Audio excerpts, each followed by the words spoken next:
Hey, Pastor Ron here. We started the new series called Worship in Church Sunday, and we're created to worship. That's just, it's inside of us. God created us all that way. So we're going to worship something.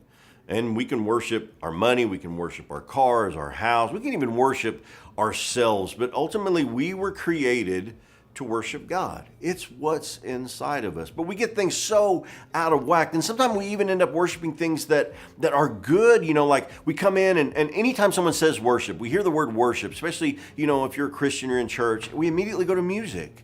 And whether it's hymns or whether it's a band and guitars, pianos, organs, hymnals, screen, whatever, that tends to be where our minds go to. And ultimately, we can even worship the style.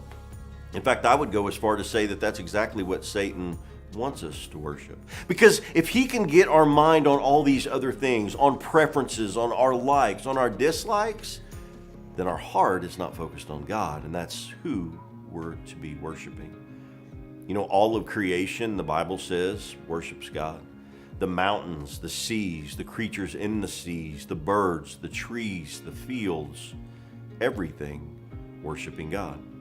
And Jesus said, hey, if you don't worship, the rocks will cry out.